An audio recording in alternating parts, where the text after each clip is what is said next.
Oke, di video kali ini saya ingin memberikan preview match ya untuk pertandingan dari PSM Makassar yang akan berjumpa dengan Bayangkara FC yang akan bermain pada hari Jumat tanggal 17 ya. Kick-off-nya jam 3 sore waktu Indonesia bagian Barat. Jadi kalau di Makassar jam 4 sore ya. Dan akan bermain di Gelora BJ Habibie. Jadi ini bermain di kandang PSM Makassar. Jadi sesuai dari kemarin yang saya katakan ya, bahwa PSM Makassar harusnya untuk menghadapi Bayangkara ini tidak sesulit saat menghadapi Persita Tangerang. Nah, di sini banyak yang bertanya, kok bisa saya memberikan pernyataan seperti itu? Nah, ini yang saya ingin bahas dari preview kali ini. Kita akan melihat dari sudut pandang yang mana.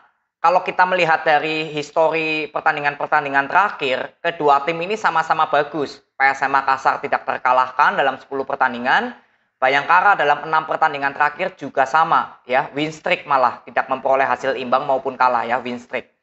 Jadi artinya apa? Kalau kita lihat dari pertandingan-pertandingan sebelumnya, kedua tim ini sama-sama bagusnya. Tapi yang saya katakan di sini ya, sekarang sudut pandangnya adalah di skema permainan. Karena skema permainan ini menurut saya ya, ini lebih penting daripada kita melihat hasil akhir. Jika skema permainannya sudah bagus, tapi justru mendapatkan hasil kekalahan, ya saya tetap bilang konsisten. Tapi kalau skema permainan jelek, tapi menang, ya saya bilang ya mungkin ada faktor keberuntungan. Jadi ini yang saya utamakan yaitu di skema permainannya dulu, baru ke hasil yang kita akan lihat. Dan menurut saya skema permainan PSM Makassar sejauh ini selalu konsisten. Hampir di setiap video saya mengatakan seperti ini ya. Saya nggak banyak memberikan evaluasi untuk PSM. Karena di setiap pertandingan PSM Makassar selalu konsisten bermain dengan skema. Ya, saya nggak peduli hasilnya nih apa nih PSM Makassar. Saya anggap aja nggak tahu lah. Saya cuma melihat, oh iya skemanya PSM Makassar ini bagus. Dah, sampai situ aja selesai.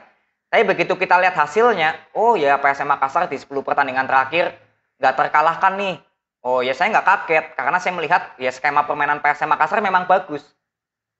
Jadi ini yang menurut saya jangan sampai kebalik, kita melihat hasilnya dulu baru skema. Tapi menurut saya, kita lihat skema permainannya dulu, baru berbicara hasil. Jadi kalau misalkan kemarin lawan Persita Tangerang imbang, di sini ada yang mungkin sedikit kecewa ya dengan hasil imbang, ya mau gimana lagi kan, namanya pertandingan ya apapun bisa terjadi. Yuran di kartu merah ya, menyoroti kinerja wasit, ya saya sudah berapa kali katakan bahwa wasit kita ini memang kualitasnya seperti ini.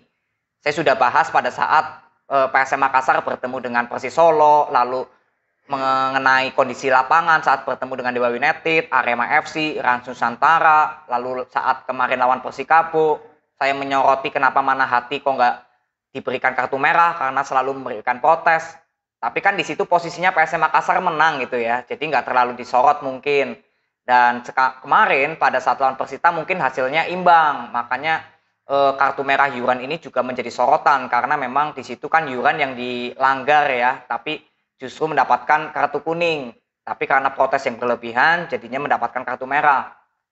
Nah ini jadi saya nggak terlalu menganggap serius lah kejadian kayak gini. Karena memang sudah berapa kali untuk PSM Makassar ya dirugikan oleh kinerja wasit ataupun ketua pelaksana pertandingan. Tapi kebetulan di 5 pertandingan ini PSM Makassar menang semua. Jadi ibaratnya saya mengkritisi sesuatu yang menurut saya perlu dikritik, ini justru nggak terlalu disorot. Jadi inilah ya, jadi ya sudahlah ya, kita sudah fokus aja untuk pertandingan ke depan. Yang sudah berlalu ya sudah berlalu. Ya, hasil imbang ya sudah, bersyukur masih bisa mendapatkan 1 poin. Next harus mendapatkan 3 poin. Itulah supporter yang menurut saya memiliki pemikiran yang bagus ya. Jadi kita fokus aja besok lawan Bayangkara. Dan di sini kita lanjutkan ya. Bayangkara ini menurut saya kontribusi terbesarnya atau yang paling memberikan dampak paling besar itu ketika mendatangkan Mayer. Jadi saya melihat ketika Bayangkara mendapatkan pemain Mayer ya, ini kan juga mantan pemainnya Penarol nih, tim dari Uruguay ini cukup bagus. Nah saya melihat bahwa kontribusi Mayer untuk memberikan true pass dan passing ini cukup berbahaya.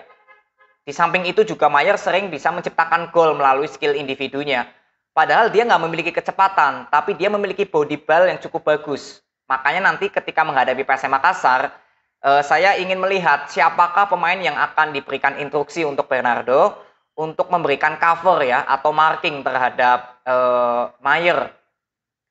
Nah, di sini kenapa saya bilang skema permainan Bayangkara ini tidak sesulit Persita Tangerang? Di sini Bayangkara kalau saya bilang skema permainannya itu lebih condong hidup karena adanya Mayer, adanya promotor serangannya di Mayer. Jadi kalau Mayer bisa dihentikan oleh pemain PSM Makassar, ya menurut saya ya skema permainan Bayangkara akan tercounter. Tapi kalau skema permainannya PSM Makassar ini nggak mengandalkan siapapun untuk melakukan penyerangan. Ya, saya sudah beberapa kali bilang juga ya, skema permainannya Bernardo Tavares ini membuktikan bahwa semua pemain bisa menciptakan gol. Artinya skema permainan dari PSM Makassar cenderung lebih hidup dong, karena semua pemain ini bisa menciptakan gol. Entah Yakob Sayuri, Yancoy Sayuri, Everton, Sananta, Kenzo, Yuran ya, walaupun besok nggak bisa bermain, ada Pluim juga. Jadi artinya di sini menurut saya skema permainan dari PSM Makassar ini lebih matang daripada Bayangkara. Karena menurut saya skema permainan Bayangkara ini sebenarnya sudah mudah ditebak, yaitu di sektor Mayernya ini, gelandang serangnya Mayer. Lalu lawan Persita Tangerang, kenapa saya bilang kok lebih sulit daripada Bayangkara FC?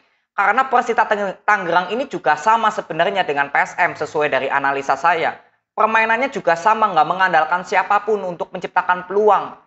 Makanya saya lihat bahwa Persita Tangerang ini dengan tidak adanya pemain yang diandalkan, ini justru akan merepotkan PSM Makassar gitu loh. Sesuai dari previewnya ya, sebelum pertandingan kemarin nih. Gambaran saya seperti itu. Nah ini juga sama ya, saya menggambarkan bahwa skema permainan Bayangkara ini lebih condong hidup karena adanya Mayer. Jadi kayak masih mudah ditebak gitu loh skema permainannya Bayangkara ketimbang dari PSM Makassar yang menurut saya PSM Makassar ini bisa menciptakan peluang dari siapapun. Ya, melakukan serangan, membangun serangan, ini bisa dari pemain siapapun. Kenzo atau M. Arfan ya, atau Pluim, ini berapa kali bisa melakukan overlap ke depan. Belum dari Yakob Sayuri, ya, Yance Sayuri, yang sering memberikan overlap juga. Ya, Sananta yang juga berapa kali posisinya juga sering free roll ya, Sananta ini. Everton juga oke sebagai pemain depan. Jadi inilah menurut saya kenapa saya lebih bilang bahwa menghadapi Bayangkara harusnya tidak sesulit saat menghadapi Persita Tangerang. Karena jelas dari skema permainannya, bukan berbicara dari hasil Bayangkara yang mendapatkan win streak 6 kali. Ya, atau PSM Makassar yang mendapatkan 10 pertandingan tanpa terkalahkan. Saya nggak bahas di histori pertandingan-pertandingan yang sebelumnya. Tapi saya lebih berbicara kepada skema permainan. Karena saya yakin kalau skema permainan ini bisa konsisten, ya kita akan lihat nanti hasilnya untuk PSM Makassar maupun dengan Bayangkara. Ya, jadi ini aja kita akan ketemu di video review. Tentunya untuk PSM Makassar ya sudah tinggal konsisten aja karena sudah semuanya cukup bagus. Ya, saya nggak berbicara apakah PSM Makassar pasti menang, saya nggak bahas di situ ya. Intinya saya berharap PSM Makassar bisa melanjutkan konsistennya. Karena dari skema permainan, PSM Makassar sudah bagus nih, sudah konsisten. Lalu untuk Bayangkara juga sama, yang saya mensoroti mungkin di Mayernya aja udah. Karena sebenarnya penyerangan-penyerangan yang dibangun dari Bayangkara ini tergantung dari Mayernya. Makanya lebih mengandalkan satu pemain nih untuk Bayangkara. Jadi besok kita ketemu di video review aja ya. Kita akan lihat bagaimana pertandingan dari PSM Makassar dengan Bayangkara. Jadi ini aja video yang saya bisa berikan kepada kalian. Terima kasih, sampai ketemu di video berikutnya. See you.